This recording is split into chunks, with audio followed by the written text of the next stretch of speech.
अस्सलाम वालेकुम स्टूडेंट्स। बेटा आज चैप्टर नंबर 13 स्टार्ट करने लगे हैं। हमने चैप्टर नंबर 11 में कुछ डोमेन्स पढ़ी थी। सेम उसी तरह से इस चैप्टर में भी कुछ डोमेन्स हैं, लेकिन इन डोमेन्स को हम सिंपल डोमेन नहीं कहते, इनको हम पढ़ते हैं प्रिंसिपल डोमेन ऑफ फंक्शन। तो ये फ़र्क रहेगा दोनों डोमेन्स में, आपने इस बात का ख्याल रखना है। और इस चैप्टर में इन्हीं के डोमेन्स हमने यूज़ करनी है। कुछ डोमेन्स है आपने याद कर लेनी है। ये पेज को आपने इसका स्क्रीनशॉट लेके आपने नोट कर लेना है। आपकी बुक पे भी किया हुआ चैप्टर नंबर 13 से पहले, वहाँ से कर लें, वरना यहाँ से भी आप देख सकते हैं। साइन जो फंक्शन होगा आपको मैंने डिटेल में तो पहले बता दिया, अब आपको समझ आ जाएगी कि डोमेन क्या होती है और रेंज क्या होती है। तो मैं भी सिर्फ बताने लगी हूँ, हम ज़्यादा डिटेल में हम नहीं जाएंगे। साइन, कॉस और टेन, इन तीनों की डोमेन 90 से -90। अब एंगल की शक्ल में ना रेडियन की फॉर्म में हम जब हम करते हैं तो वो प्रिंसिपल डोमेन की नेम आ जाता है उसका। तो हम उस शक्ल में इसकी एंगल की वैल्यूज निकाल रहे हैं। पहले हमने देखा था जैसे रियल नंबर्स पढ़ी थी हमने डोमेन, इस तरह से हमने कुछ लिमिट के साथ हमने और डोमेन्स पढ़ी थी बाकी फंक्शंस की। इस तरह ये प्रिंसिपल डोमेन है, ठीक है। तो 13 चैप्टर में ये वाली डोमेन यूज़ होंगी और यही वाली रेंज यूज़ होंगी। साइन की, कॉस, सिकेंड की और टैन की, इन तीनों की डोमेन ये होती है। इसको आप ऐसे लिख लें क्लोज इंटरवल में, या आप ऐसे लिख लें, ठीक है। क्लोज इंटरवल का मतलब ये होता है कि ये बाउंड्री भी शामिल होती है, यानी -90 भी शामिल है और यहाँ से 90 भी ऐड है। और अगर ओपन इंटरवल हो, आपको पता होता है, उसका मतलब होता है कि वो दोनों ये वाली वैल्यूज नहीं शामिल, इसके अंदर वाली वैल्यूज इंक्लूड है। तो ये क्लोज इंटरवल का भी ख्याल रखना है। और साथ में ये आपने तीनों बातें याद रखनी है। जो इनकी डोमेन होगी वो 0 से पाई के दरमियान में होगी, ठीक है। ये डोमेन आपने याद कर लेनी है। अब हम नेक्स्ट क्वेश्चन की तरफ चलते हैं। जो इनकी रेंज होती है वो सेम वही है जो चैप्टर नंबर 11 की है।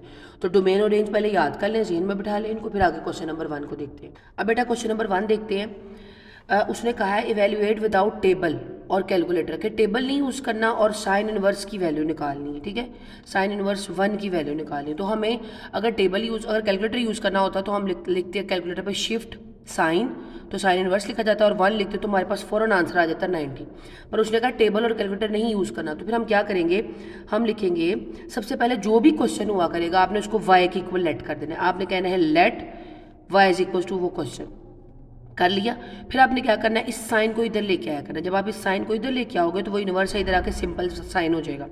तो ये आ जाएगा साइन वाई और ये 1 इधर ही रह जाएगा। तो sine y is equal to 1 आ गया। अब बेटा आपने पीछे डोमेन देखी है, आपने देखा था साइन की डोमेन क्या थी, -90 से 90 के दरमियान में होती है। तो ये हमने साइड पे लिखा करनी है कि ये जो है, अब इस क्वेश्चन को सॉल्व करने लगी हूँ, इनका जो आंसर आएगा डोमेन का वो इनके दरमियान में आएगा, ठीक है। ये आपने ऐसे लिख लेना है। फिर हमने देखना है कि साइन, अब देखो ना, इसको भूल जाए। अब देखें हमने यहाँ पर लेके गए तो साइन वाई हो गया। आगे वाला स्टेप होना है, आपने देखना है साइन वाई का आंसर 1 कब आता है। साइन का, जब मैं साइन में क्या, मैं साइन 30 लिखूँ, साइन 45 लिखूँ, साइन क्या लिखूँ, तो जब मैं इसको कैलकुलेटर पर सॉल्व करूँ तो 1 आ जाए। मतलब माइंड में अगर हम करें तो हम कहते हैं कि जब मैं साइन 90 लिखूँ तो वो आता है 1। तो वो 90 वो y की वैल्यू है जो यहाँ पर होनी चाहिए थी, जिससे हम इज इक्वल टू 1 लिखते हैं। तो हमने कहना है वो y क्या है, 90 है। आपने ये लिखने के बाद नीचे y की वैल्यू बतानी है कि y इज इक्वल टू 90। और साथ आप नेक्स्ट स्टेप में भी कह सकते हो कि यहाँ साइन की y की जगह वैल्यू पुट की, वो क्या थी 90 और वो क्या आ गया 1।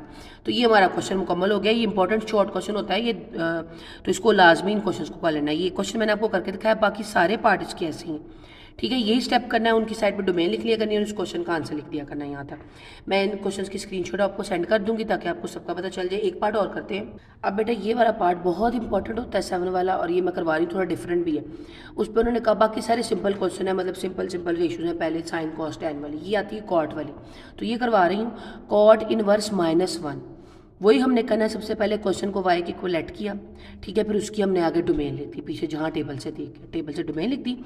अब हमें देखना है, इस क्वेश्चन में थोड़ा डिफरेंस है, यही सिर्फ डिफरेंस इस क्वेश्चन में आएगा, बाकी और किसी क्वेश्चन में नहीं। कॉट की वैल्यू -1 किस पर आती है, ये हमारे पास आती है -π/4। तो ये देखिए, अगर बेटा अगर मैं आपको बताऊं, अगर ये माइनस, क्योंकि माइनस है ना तो साथ माइनस आएगा, तो कॉट की वैल्यू 1 आती है π/4 पर। जिस पे टैन की आती है उसी पे कॉट की आएगी, ठीक है। उसकी उल्टी हो जाती है। अगर कोई इन्वर्स वाले फंक्शन आए तो उसका ओरिजिनल फंक्शन देखते हैं और जो उसकी वैल्यू होती है टैन की वो उससे उल्टी हो जाती है। तो अगर मैं देखूँ तो इसकी अगर मैं वैल्यू पुट करूँ तो ये होता है 180/4, तो ये होता है 45, यानी 45 पर आती है इसकी वैल्यू -1। तो यहाँ पर अगर मैं लिखूँगी तो ये हो जाएगा -45।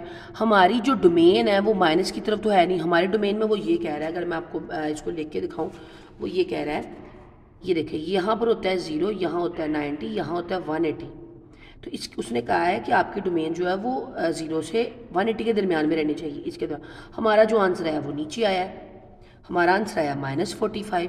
तो माइनस का मतलब है हम नीचे से जा रहे हैं, तो -45 कहीं इधर होगा, तो वो हमारे क्वेश्चन की जो बात है वो उल्टी हो जाएगी, यानी वो हमारी डोमेन से निकल जाएगा। तो वो तो हमने होने नहीं देना, हमने अपना क्वेश्चन का जो आंसर है वो डोमेन के अंदर अंदर रखना होता है, वो वाली डोमेन जो हमने यहाँ साइड पर लिखी हुई है।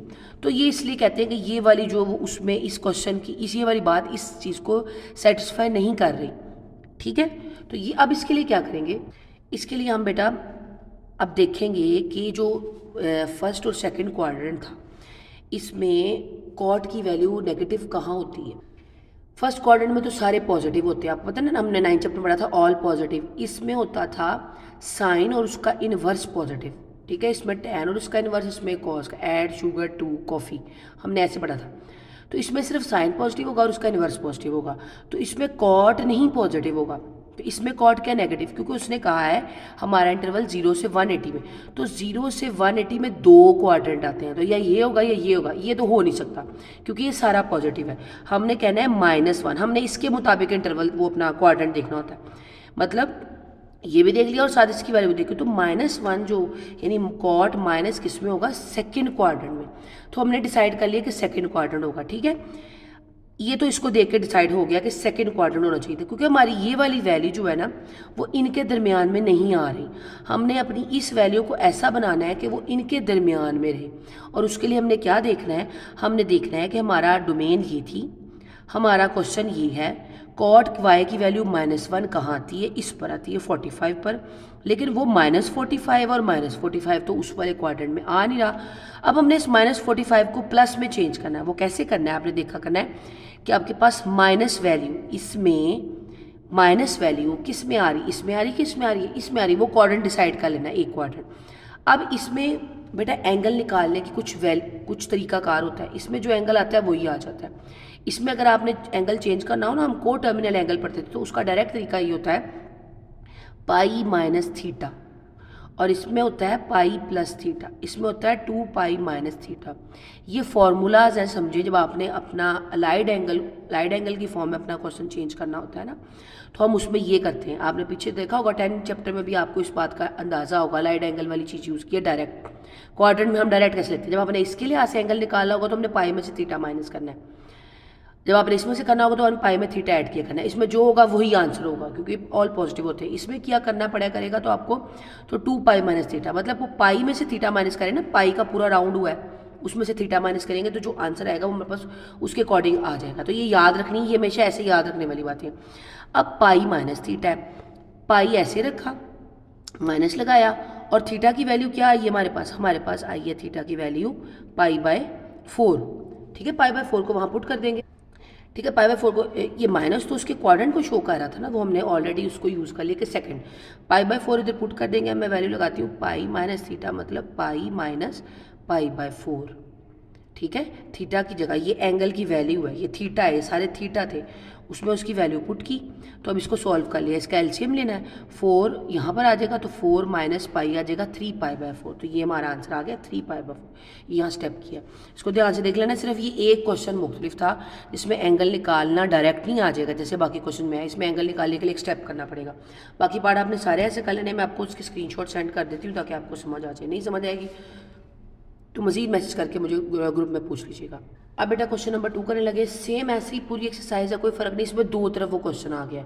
तो इसको कैसे करना है, एक साइड लेनी है और दूसरा आंसर आ जाया करेगा, ये दोनों साइड लेनी है और दोनों को सोल्व करना है, वो आपस में इक्वल आ जाएंगे। देखिए हमने कैसे किया, मैंने वही किया, पहले ये वाली साइड ली है, ये वाली ले ले, मैंने ये वाली साइड ली और मैंने इसको y के इक्वल लेट कर लिया, फिर दोबारा tan को उधर लिया क्योंकि tan y हो गया, तो यहाँ 5/12 रह गया।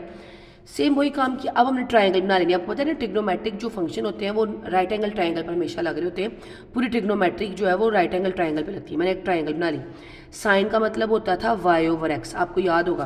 तो 5 की वैल्यू ये परपेंडिकुलर y होता है और x बेस होती है, ये भी पता होगा।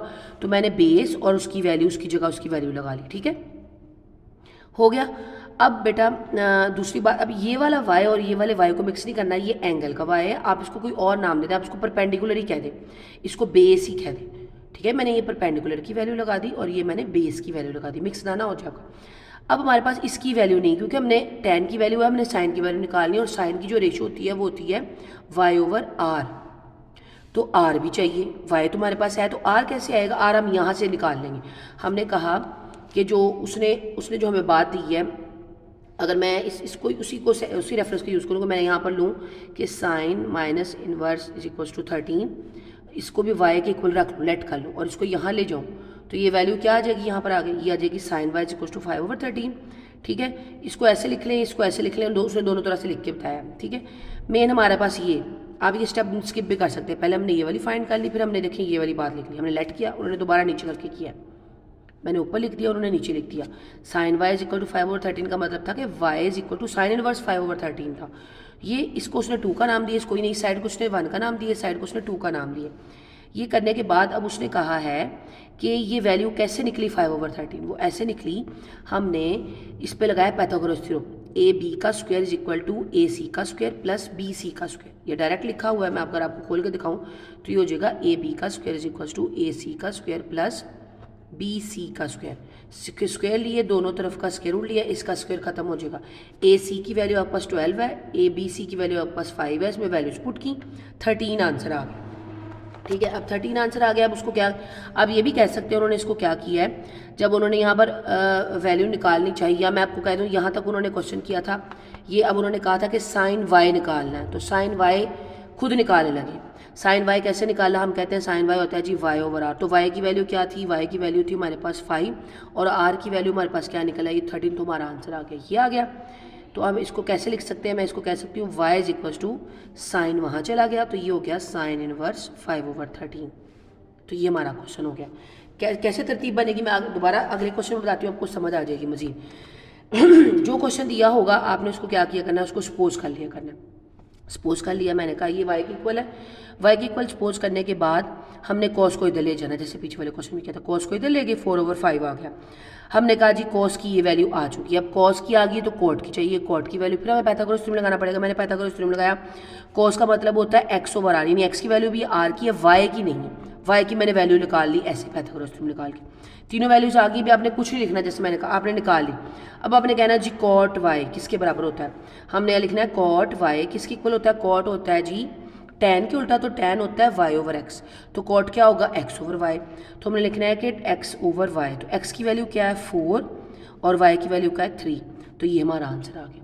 यानी आपने ऊपर से लेट भी नहीं करना, जो मैंने आपको कहना वो आसान काम ये करें, आप डायरेक्ट कोस पहले वाले की वैल्यू लिखें, पाइथागोरस थ्योरम से दूसरी वाले की वैल्यू निकालें और उसमें पुट कर दें, तो आपका दूसरा आंसर आ जाएगा।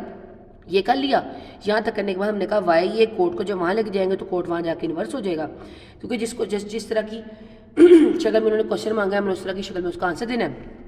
y is equal to cot inverse y आ गया, कॉट इनवर्स तो 4/3 आ गया।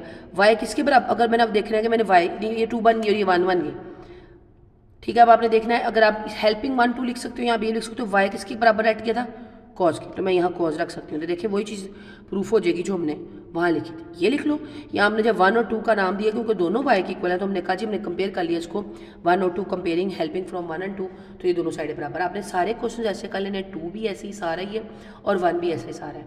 3 वाले क्वेश्चन का एक पार्ट करवाने लगी हूँ, वो ऐसे है कि बेटा सबसे पहले यही सेम क्वेश्चन वही कॉन्सेप्ट है, उसमें 2 साइडें अलग अलग ली थी, उसमें एक ही साइड दी हुई थी क्वेश्चन नंबर 1 में, इसमें एक साइड के अंदर 2 साइड्स दी हुई हैं। कैसे, अब आपने सबसे पहले अंदर वाली साइड को लेट कर लेना, जैसे आप समझो अब ये वाला है ही नहीं बात, तो अब इसको कैसे करोगे, आप इसको सबसे पहले वाई की इक्वल लेट करोगे, आपने बाद में इसको देखना है। हमने कहा जी मैंने अंदर वाली साइड को वाई के इक्वल लेट किया, फिर साइन को उधर लेके गई तो साइन इनवर्स उधर जाके खाली साइन हो गया, तो sine y is equal to 1/2 आ गया। हमने देखना है कि साइन की वैल्यू 1 ओवर स्क्वायर रूट 2 किस पे आती है, हमने साथ डोमेन लिख दी, हमने कहा जी हमारे पास 45 पे आती है, साइन 45 होता है 1/2, तो मैंने कहा वाई की वैल्यू यहाँ 45 होनी चाहिए थी, यानी साइन 45 इज इक्वल टू 1/2, तो हमने कहा वाई की वैल्यू यहाँ पर 45 होनी चाहिए, यानी π/4 होनी चाहिए।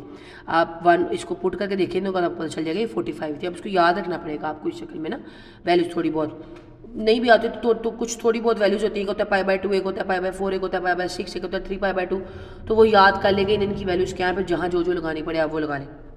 ये क्वेश्चन था, इस वाले हिस्से को सॉल्व किया और इस वाले हिस्से को सॉल्व करके हमने कहा था कि ये वाला हिस्सा असल में हमने इसको किसके बराबर लेट किया था, हमने कहा था ये y है, तो हमने कहा अगर cos y लेट किया था और अब y की जगह आंसर क्या आ चुका है π/4। पहले देखिए हमने अंदर वाले हिस्से को y के ऊपर लेट किया, हमने कहा हमने cos के साथ अंदर किसको लेट किया था, इसको y को, तो मैंने इसकी जगह क्या लगा दिया y। अब हमने कहा कि y का तो आंसर आ चुका है, y का आंसर ये आ चुका है, तो मैंने कहा कि y π/4 लगा ली। पाई बाय 4 लगा ली तो कॉस पाई बाय 4 क्या होता है जी 1/√2। ये आपने कैलकुलेटर से निकाल लेना, ठीक है। तो जब निकाल लेना आपका आंसर आ जाना, तो ये क्वेश्चन मुकम्मल हो गया। तीनों पार्ट इसके ऐसे ही हैं, अच्छी तरह कर लेना है। 13.1 हमारी मुकम्मल हो गई है। बाकी कल इंशाल्लाह 13.2 स्टार्ट करवाऊंगी। बाकी मैं आपको पूरी PDF बना के सेंड कर देती हूँ ताकि सारे क्वेश्चन आपके पास रिटन फॉर्म में आ जाएँ, तो आपके लिए आसानी हो।